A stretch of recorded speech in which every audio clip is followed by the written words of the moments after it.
Hello, I'm Carol at Mainly Pilates. I've been asked by somebody who's lost a fantastic amount of weight.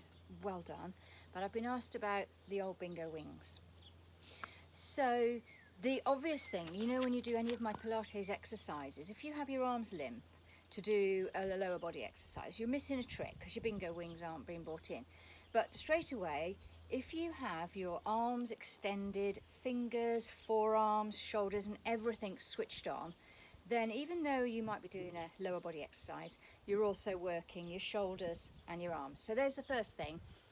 Make other exercises multitask for you. The next thing, you can use tins of beans. I've got weights. You can use bottles of water. This was lemonade, now water. The only thing I would say, and I'm going to show you now why one weight for bingo wing exercise is better than two. So you can be using your tins of beans, whatever. You lift them above your head.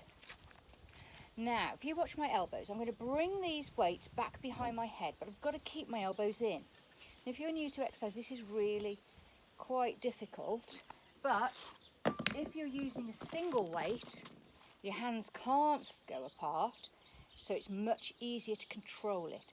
And it's not about as quick as you can, bouncing up and down. It's about going down under control, because this is using your bingo wings, and coming back up. So this is the eccentric part of the workout, which everybody forgets about. So most people just drop it down and work it back up, but you're missing half the exercise. So if you've got weights, use one weight instead of two. So your hands are stuck together and then you keep your elbows in. I see a lot of this. This is using a completely different muscle. So it's not doing your bingo wings any good at all.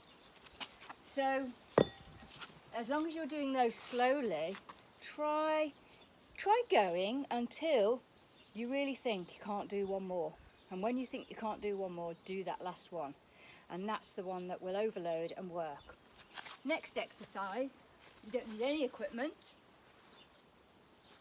Can you see me? Yeah. So I'm sitting on the floor, fingers facing the front, and all you've got to do is lean back, keep your shoulders down and back, and lean back so you're putting all the weight on your arms. It's not as easy as it looks.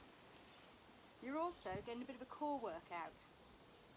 So you could do this, and if you want to, you could say do 10 again. Make sure you go slowly, because the going down is the eccentric part that you're missing half a trick if you just drop down and push up. So it's down and up. And another thing to overload, if you want to, is after 10, say, or however many, then pulse here. Teeny weeny pulses, and then back up. So that's using no equipment. And then we've all got a wall or a chair. So same exercise. I'm just going to move you away a bit so you can see my legs. Yeah. Okay, so you can do this on a chair, stairs, a wall, anything. So you have your hands on beside your hips, drop your bum off the wall. So now you're supporting your weight on your arms, which is a big shoulder workout already. And now to work those bingo wings, you drop the elbows back, but keep them close. Out here again, you're using your shoulders. Behind is when you target the bingo wings. So you see how my legs are bent? That's giving me a lot more support, because in actual fact, I'm using my legs to lift me up. So if you want to make it more difficult, you make those legs longer. Do you remember I said yesterday about levers? So here we go. Core engaged, floor engaged. And again, if you want to, you can pulse. So there's your 3 exercises. They'll kill.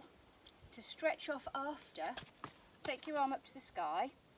You leave your elbow there by putting your fingertip on it so it doesn't move. And then just give it a slight pull till you feel this stretching. And hold it there for anything up to 30 seconds. And then do the same the other side. Up to 30 seconds. And there you go, that's a big workout. You've got to do it for it to be effective. But when you're just sitting here on the wall, on your chair, dining room chair, you can do them. I tell you what, in the winter, we don't have the heating on in the house and we come in for lunch, and sometimes it's so cold. To warm myself up on my dining room chair before I eat, I'll just do many of these just to warm me up, and it works. Thank you. Bye.